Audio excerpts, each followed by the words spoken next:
এই ক্লাসের মাধ্যমে বাছাই করা সেরার সেরা এমসিকিউ দেখবো আমরা ভৌত বিজ্ঞান অর্থাৎ ফিজিক্যাল সায়েন্সের উপরে, যেগুলো তোমাদের আপকামিং এক্সামের জন্য খুব ইম্পর্টেন্ট হবে। তো চলো আজকের ক্লাস আমরা শুরু করি। দেখে নেব প্রথম প্রশ্ন কি রয়েছে। দেখো প্রথম কোয়েশ্চেন কি বলছে, কোন অ্যাসিডকে সামুদ্রিক অ্যাসিড বলা হয়? HCl, NaCl, HNO3, H2SO4, অর্থাৎ hydrochloric acid, sodium chloride, nitric acid নাকি H2SO4 বা সালফিউরিক অ্যাসিড। ওকে, চারটে অপশন রয়েছে, সঠিক উত্তর তোমাদের কোনটা হবে বলো। সামুদ্রিক অ্যাসিড বলা হয় কোন অ্যাসিডকে? সামুদ্রিক অ্যাসিড বলা হয় কোন অ্যাসিডকে? বলো সঠিক উত্তর কোনটি হবে?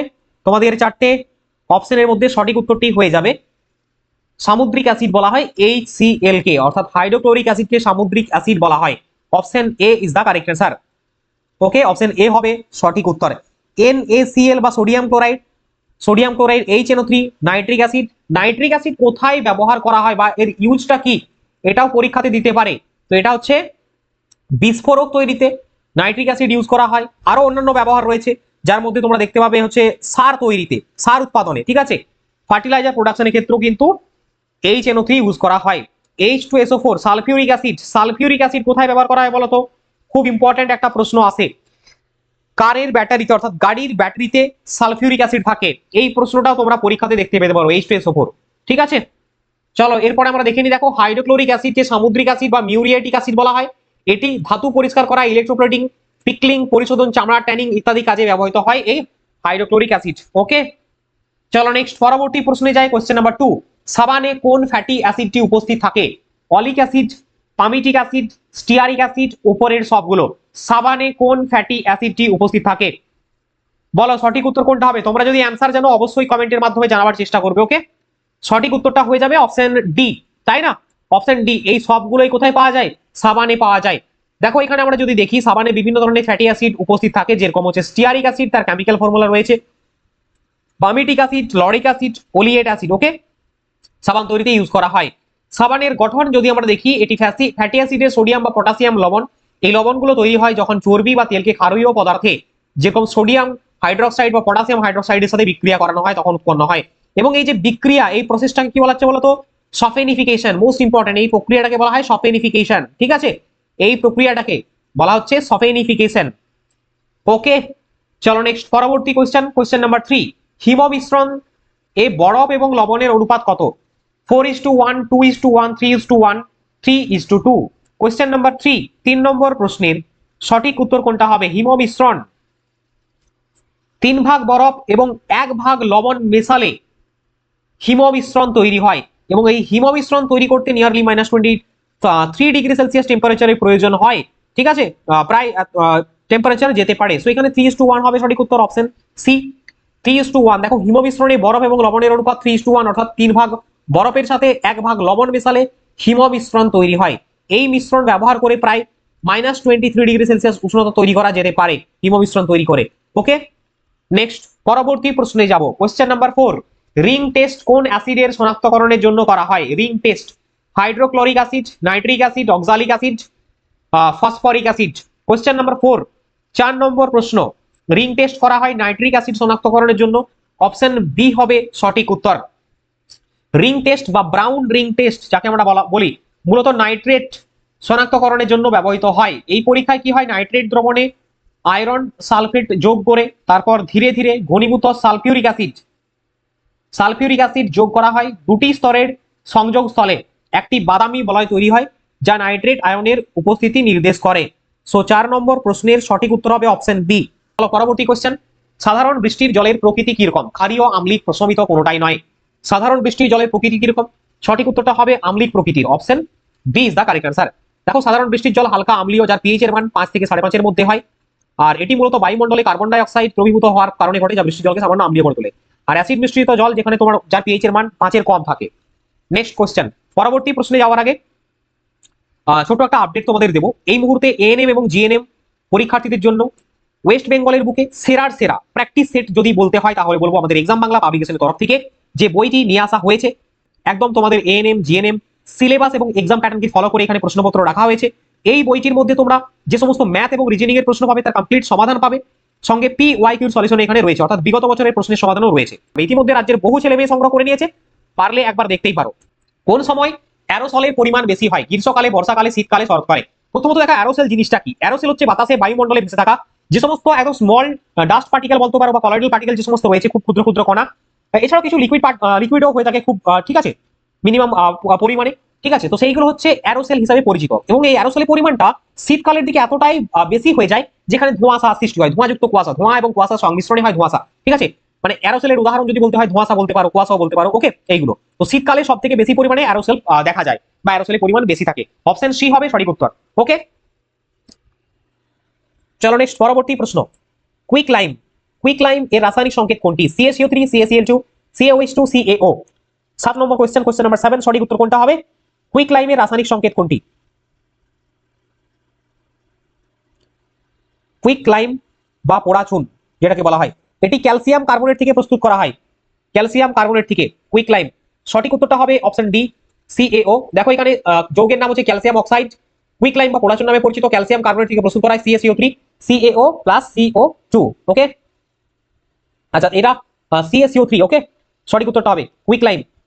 চলো, এবং এটি দেখো এর ব্যবহার কোথায়? ক্যালসিয়াম অক্সাইডের ব্যবহার বিভিন্ন ঔষধি প্রয়োজনে, কীটনাশক হিসাবে, সিমেন্ট, কাগজ শিল্পে, উচ্চমানের ইস্পাত তৈরির ক্ষেত্রেও কিন্তু ইউজ করা হয়ে থাকে। 7 নম্বরের ডি হবে, প্রত্যেকে ঠিক করে নাও। চলো নেক্সট পরবর্তী প্রশ্ন। কার্বনের যোজক ইলেকট্রনের সংখ্যা কত? যোজক ইলেকট্রন। 8 নম্বর প্রশ্ন, কোশ্চেন নম্বর 8। 8 নম্বর প্রশ্ন, যোজক ইলেকট্রন। দেখো যদি আমরা ইলেকট্রনিক কনফিগারেশন দেখি তাহলে কার্বনের, সেই ক্ষেত্রে আমরা কি জানবো? কার্বনের পারমাণবিক সংখ্যা কত? পারমাণবিক সংখ্যা আছে 6। Okay, hydrogen, helium, lithium, beryllium, beryllium, boron, carbon. So কার্বনের পারমাণবিক সংখ্যা আছে 6। তো যার কে কক্ষপথে দুটি পরমাণু থাকবে, তারপর হচ্ছে এর কক্ষপথে কয়টি থাকবে? 4টি, তাই না? কে কক্ষপথে দুটি, এবং দেখো এখানে কে, যদি এটা কি ধরো, এটা কে এল ধরো, দেখো 4টা রয়েছে। ঠিক আছে, সো এখানে যোজক ইলেকট্রন 4টা বাইরের কক্ষপথে। Option D is the correct, বাইরের যে কক্ষপথ। ঠিক আছে, দেখে নাও এখানে কার্বনের যোজক ইলেকট্রনের সংখ্যা 4, কার্বনের পারমাণবিক সংখ্যা 6, যার অর্থ 6টি ইলেকট্রন ধারণ করে। ইলেকট্রন বিন্যাস যদি আমরা দেখি 2, 4, প্রথম কক্ষে অর্থাৎ কে সেলে 2টি এবং দ্বিতীয় কক্ষে এল সেল 4টি ইলেকট্রন থাকে। 4টি ইলেকট্রন এই যোজক ইলেকট্রন, এবং এটি রাসায়নিক বন্ধন তৈরি ক্ষেত্রে ব্যবহৃত হয়, তৈরিতে ব্যবহৃত হয়। ওকে, নেক্সট পরবর্তী প্রশ্ন। রকেট ছোড়া কোন নীতির উপর নির্ভরশীল? শক্তি সংরক্ষণের সূত্র, নিউটনের দ্বিতীয় সূত্র, ভরবেগের সূত্র, ভরবেগের সংরক্ষণ সূত্র। সঠিক উত্তর কোনটা হবে? অ্যাকচুয়ালি দেখো রকেটের যে ছোড়ার নীতি, এই প্রিন্সিপালটা তোমাদের দুটো বিষয় মাথায় রাখতে হবে। একটা হচ্ছে ভরবেগের সংরক্ষণের সূত্র, ঠিক আছে, conservation of mass into velocity, ঠিক আছে, এবং নিউটনের থার্ড ল। সো এখানে আমাদের নিউটনের থার্ড ল নেই, অপশন ডি হবে সঠিক উত্তর, ভরবেগের সংরক্ষণ সূত্র। রকেট ছোড়ার প্রিন্সিপাল হচ্ছে নিউটনের থার্ড ল। থার্ড ল কি বলে? যে প্রত্যেকটি ক্রিয়া, প্রত্যেক ক্রিয়ার সমান এবং বিপরীত প্রতিক্রিয়া রয়েছে, অ্যাকশন এবং রিঅ্যাকশন রয়েছে। অর্থাৎ পৃথিবীতে কিন্তু শুধুমাত্র অ্যাকশন বা বল নেই, রিঅ্যাকশন বা প্রতিক্রিয়া কিন্তু রয়েছে, তাই না? অর্থাৎ অ্যাকশন হলে রিঅ্যাকশনও হবে। এই বিষয়টা নিউটনের থার্ড লর মাধ্যমে স্টেটমেন্ট দেওয়া হয়েছে। নিউটনের থার্ড ল থেকে আমরা এই রকেটের যে ব্যাপারটা, ঠিক আছে, এটা আমরা পেয়ে থাকি, রকেট ছোড়ার প্রিন্সিপালটা পেয়ে থাকি। এছাড়াও আমরা বন্দুক থেকে যে গুলি ছোড়ার ব্যাপারটা সেটাও পাই। এছাড়াও পেয়ে থাকি কি আমরা সাঁতার কাটা, কুয়ো থেকে জল তোলার সময় যদি দড়ি ছিঁড়ে যায় তাহলে কোনো মানুষ কি হবে? সে পেছনের দিকে পড়ে যাবে হঠাৎ করে। এই যে কনসেপ্টগুলো, এগুলো হচ্ছে তৃতীয় যে ল রয়েছে, নিউটনের থার্ড ল, অধিসূত্র, সেখানে কিন্তু বলা হয়েছে। মানে এগুলো basic example day to day লাইফে। ওকে, এছাড়া তোমরা যদি নৌকায় কোনদিন চেপেছো বুঝতে পারবে, যেখানে নিউটনের তৃতীয় গতিসূত্রে কিন্তু কাজে লাগে। যখন নৌকাটা ঘাটে এসে পৌঁছে কি করে, যে ব্যক্তি নৌকার উপর রয়েছে সে পেছন দিকে ঝুঁকে থাকে এবং নৌকাটা সামনের দিকে ধাক্কা মারে, অর্থাৎ অ্যাকশন এবং রিঅ্যাকশন কাজ করছে এখানে, যার জন্য নৌকাটি ঘাটে পৌঁছায় এবং ব্যক্তি নেমে যায় পারে, তাই না? সেই কনসেপ্টটা কিন্তু এখানে রয়েছে, তৃতীয় গতিসূত্র। ওকে, চলো নেক্সট পরবর্তী প্রশ্নে যাই। একটি সিলিং ফ্যানের গতি কোন গতির উদাহরণ? ঘূর্ণন গতি, বৃত্তাকার গতি, রৈখিক গতি, উপবৃত্তাকার গতি। একটি সিলিং ফ্যানের গতি কোন গতি? সিলিং ফ্যান, দেখো এটি হচ্ছে ঘূর্ণন গতির উদাহরণ হয়ে যাবে। Option A is the correct answer. একটি কার রাস্তার উপর দিয়ে হাঁটছে, হাঁটছে বললাম, একটি কার রাস্তার উপর দিয়ে যাচ্ছে, ঠিক আছে, সেটা লিনিয়ার গতি হয়ে যাবে, রৈখিক গতির উদাহরণ হয়ে যাবে। দেখো বিভিন্ন গতির উদাহরণ তোমাকে গতি চ্যাপ্টারে ভালো করে পড়তে হবে। ওকে, বুঝতে পারছো প্রত্যেকে? 10 নম্বর প্রশ্নের সঠিক উত্তর অপশন এ। চলো নেক্সট পরবর্তী কোশ্চেনে যাই। নিম্নের কোনটি রকেটের জ্বালানি হিসেবে ব্যবহৃত হয়? তরল নাইট্রোজেন, তরল হাইড্রোজেন, কার্বন ডাই অক্সাইড, তরল হিলিয়াম। 11 নম্বর প্রশ্ন, সঠিক উত্তরটা হবে তরল হাইড্রোজেন। দেখো রকেটের জ্বালানি হিসেবে ব্যবহৃত হয় লিকুইড হাইড্রোজেন। অপশন বি হবে আমাদের সঠিক উত্তর, option B. Option B is the correct answer, option B হবে আমাদের সঠিক উত্তর।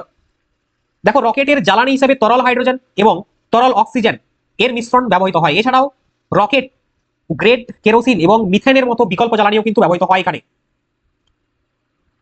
চলো নেক্সট পরবর্তী প্রশ্ন। যদি পৃথিবীর পৃষ্ঠে একজন ব্যক্তির ভর 120 কেজি হয়, চাঁদে গেলে তার ওজন কত হবে? Very interesting question. বলো সঠিক উত্তর কোনটা হবে? আমি জানি কারা তোমরা অ্যান্সার করবে কোনটা। বলো সঠিক উত্তর কোনটা হবে?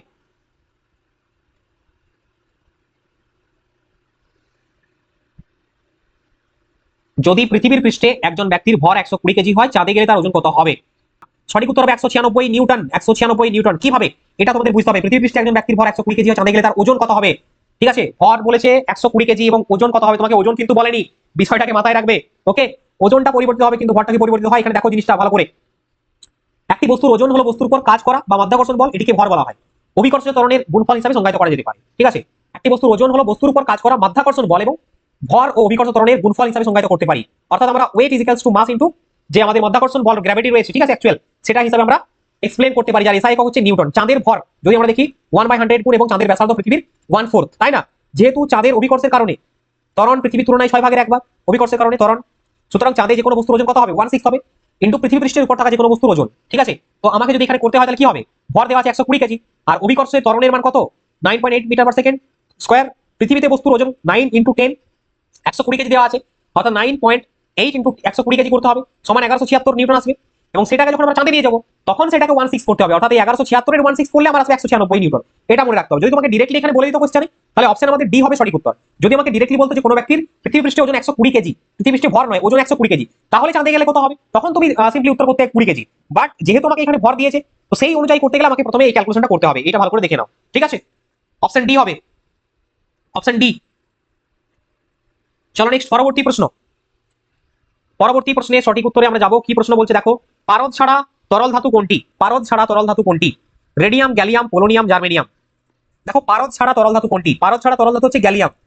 পারদ ছাড়া তরল ধাতু হচ্ছে গ্যালিয়াম। অপশন বি হবে সঠিক উত্তর। এবং পারদকে রুম টেম্পারেচারে একমাত্র যে ধাতু সেটা হচ্ছে পারদ, ঠিক তরল অবস্থায় থাকে। জার্মেনিয়ামকে আমরা জিই দ্বারা ডিনোট করি। ঠিক আছে, যার পারমাণবিক ভর কত? পারমাণবিক সংখ্যা হচ্ছে 32। হ্যাঁ না? চলো নেক্সট পরবর্তী প্রশ্ন। কোন বিজ্ঞানী এমন একটি নীতি আবিষ্কার করেছিলেন যা বলে যে কোনো বস্তুর উপর ভাসমান বল বস্তু দ্বারা সরিয়ে দেওয়া তরলের ওজনের সমান? Archimedes, Isaac Newton, Nils bore, Rutherford. এটা আমরা আগের দিনও ক্লাসে মানে অন্যভাবে দেখেছি, তো এখানে আমাদের মানে সূত্রটাই দেওয়া আছে। তো এই সূত্রটা দিয়েছিলেন হচ্ছে আর্কিমিডিস, আর্কিমিডিসের সূত্র। অপশন এই হবে সঠিক উত্তর। আর আইজাক নিউটন তার বিখ্যাত কাজ কি? প্রিন্সিপিয়া ম্যাথমেটিকিয়া। ঠিক আছে, যেখানে তিনি তার গতির সূত্র, মহাকর্ষের সূত্র বিস্তারিতভাবে তুলে ধরেছেন সেই বইতে। নিলস বোরের পরমাণুর বোরস মডেল তৈরির জন্য সবচেয়ে বেশি পরিচিত, Bohr's model, Niels Bohr. Next question number 15। স্থান ভেদে কোনটি পরিবর্তনশীল? বস্তুর ভর, বস্তুর ওজন, বস্তুর ঘনত্ব, বস্তুর আয়তন। কোশ্চেন নাম্বার 15, 15 নম্বর প্রশ্ন। স্থান ভেদে কোনটি পরিবর্তনশীল? সঠিক উত্তর হবে অপশন বি, বস্তুর ওজন। স্থান ভেদে পরিবর্তনশীল হচ্ছে বস্তুর ওজন। ওকে, সঠিক উত্তর হবে অপশন বি। দেখো বস্তুর ওজন হলো মহাকর্ষীয় বলের কারণে একটি বস্তুর উপর প্রযুক্ত বল। যেহেতু মহাকর্ষীয় বল বিভিন্ন স্থানে ভিন্ন হয়, সেই জন্য কি হয়, পরিমাণ স্থান ভেদে পরিবর্তিত হয়। ওই যে তোমাদের যে আমি চাঁদের ওজনটা ব্যাপারটা বললাম, সেই ঘটনার সাথে এটা কোরিলেট করবে। চাঁদে একজন ব্যক্তির ওজন পৃথিবীর তুলনায় কম হবে, যদিও তার ভর কিন্তু একই থাকবে। ভর একই থাকবে। ভর হলো বস্তুর মধ্যে থাকা পদার্থের পরিমাণ, এটি স্থান ভেদে পরিবর্তিত হয় না। আর ঘনত্ব কি? বস্তুর মধ্যে প্রতি একক আয়তন। যেহেতু ভর এবং আয়তন উভয় স্থান ভেদে পরিবর্তিত হয় না, তাই ঘনত্ব স্থান ভেদে পরিবর্তিত হবে না। আর আয়তন কি? আয়তন হচ্ছে বস্তু দ্বারা যে পজিশনটা দখল করে রয়েছে সেটা। ওকে, 15 নম্বর প্রশ্নের সঠিক উত্তর হবে অপশন বি। Next question. গাড়ির হাইড্রোলিক ব্রেক কোন নীতি অনুযায়ী কাজ করে? আর্কিমিডিসের প্রিন্সিপাল, টরিসলির সূত্র, বার্নৌলির উপপাদ্য, নাকি পাস্কালের সূত্র? চাপের একক পাস্কাল, তাই না? সো পাস্কালের যে চাপের যে ব্যাপারটা রয়েছে, সো এটা সঠিক উত্তর হবে আমাদের কি? অপশন ডি, গাড়ির হাইড্রোলিক ব্রেক, এটাও কিন্তু পাস্কালের সূত্র অনুযায়ী কাজ করে। ঠিক আছে, অপশন ডি। পাস্কালের সূত্র কি বলা আছে? একটি পাত্রে আবদ্ধ তরলের উপর প্রযুক্ত বাইরের স্থির চাপ তরলের মধ্য দিয়ে সমানভাবে সব দিকে প্রবাহিত হবে। তরলের সংস্পর্শে থাকা যে কোনো পৃষ্ঠে এই স্থির চাপ সমকোণে ক্রিয়া করে। এটা হচ্ছে পাস্কালের সূত্র বলা হচ্ছে। নেক্সট, এনটিইউ কি পরিমাপের একক? জলের চাপ, জলের তাপমাত্রা, জলের অম্লতা, জলের টার্বিডিটি। এনটিইউ জলের টার্বিডিটি, টার্বিডিটি মানে স্বচ্ছতা, জলের স্বচ্ছতা পরিমাপ করে হচ্ছে এনটিইউ। এনটিইউ একটা ইউনিট। সো নেফ্লোরোমেট্রিক টার্বিডিটি ইউনিট, যেটা হচ্ছে এনটিইউ, জলের স্বচ্ছতা পরিমাপে ব্যবহৃত হয়। নেক্সট, সমস্ত অর্ধপরিবাহী মৌলের যোজ্যতা কক্ষে কয়টি ইলেকট্রন থাকে? সমস্ত অর্ধপরিবাহী মৌলের যোজ্যতা কক্ষে কয়টি ইলেকট্রন থাকে? 18 নম্বর প্রশ্ন, কোশ্চেন নাম্বার 18। যোজ্যতা কক্ষ বলতে কি বোঝায় বলতো? একটি পরমাণুর সব থেকে বাইরের যে কক্ষটা বা স্তরটা, সেটাকেই তো যোজ্যতা কক্ষ বলি, তাই না? তো এখানে সমস্ত অর্ধপরিবাহী মৌলের যোজ্যতা কক্ষে ইলেকট্রন থাকে হচ্ছে 4টি। অপশন সি হবে সঠিক উত্তর। যোজ্যতা কক্ষ একটি পরমাণুর সবচেয়ে বাইরের কক্ষপথ বা স্তরটিকে যোজ্যতা কক্ষ বলা হয়। পরমাণুর সর্ববহিস্থ শক্তি স্তরে উপস্থিত ইলেকট্রন সংখ্যাকে ভ্যালেন্স ইলেকট্রনও বলা হয়। অর্ধপরিবাহী মৌলের যোজ্যতা কক্ষে সাধারণত 4টি ইলেকট্রন থাকে। উদাহরণস্বরূপ তোমরা ধরতে পারো সিলিকনকে, জার্মেনিয়ামকে, উভয়ই অর্ধপরিবাহী, তাই না? সো অর্ধপরিবাহী তাদের বাইরের কক্ষে 4টি যোজ্যতা ইলেকট্রন থাকে। ওকে, নেক্সট, ভারী জলের সংকেত কোনটি? H2O, D2O, P2O, N2O। ভারী জল, ভারী জল হচ্ছে D2O। অপশন বি হবে সঠিক উত্তর। দেখো ডিউটেরিয়াম অক্সাইড, যেটা ভারী জল নামে পরিচিত, হাইড্রোজেনের পরিবর্তে হাইড্রোজেনের আইসোটোপ ডিউটেরিয়াম নিয়ে গঠিত, যেটা হচ্ছে D2O। এবং এটি পারমাণবিক চুল্লিতে নিয়ামক বা রিয়েক্টর হিসাবে ব্যবহৃত হয়ে থাকে। Option B is the correct answer. Next পরবর্তী প্রশ্ন, টাংস্টেন কোন চিহ্ন দ্বারা প্রকাশ করা হয়? FWYU। টাংস্টেন, যেটাকে আমরা আর কি নামে ডাকি বলতো? উলফাম নামে ডাকি। সো যদি উলফাম নামে ডাকি তাহলে সেটা দিয়েই হবে আমার। সো ডব্লিউ হবে সঠিক উত্তর, অপশন বি। 20 নম্বর প্রশ্নের সঠিক উত্তর অপশন বি। টাংস্টেন মৌলটিকে ডব্লিউ চিহ্ন দ্বারা প্রকাশ করা হয়। এটির পারমাণবিক সংখ্যা হচ্ছে 74। এটি একটি উচ্চ গলনাঙ্ক ধাতু এবং কাঠিন্যতার জন্য পরিচিত। উলফাম নামেও পরিচিত, উলফাম বলা হয় তাকে। সো 20 নম্বরের সঠিক উত্তর option B. Dear student and aspirant, আজকের ক্লাসে আমাদের এই ছিল বাছাই করা সেরা সেরা জিকে অর্থাৎ এমসিকিউ অন ফিজিক্স। সো আজকের ক্লাসে এতটাই। যারা বই নিতে আগ্রহী রয়েছে তারা অবশ্যই আমাদের ক্লাসের ডেসক্রিপশন বক্সে দেওয়া লিংকে ক্লিক করে সেখান থেকে সংগ্রহ করতে পারবে। আর হোয়াটসঅ্যাপ গ্রুপে যুক্ত হয়ে যাও, সেখানে সমস্ত ক্লাস আপডেট, পরীক্ষা সংক্রান্ত আপডেট, বিভিন্ন কিছু পাওয়ার জন্য। দেখা হচ্ছে নেক্সট ক্লাসে। প্রত্যেককে গুড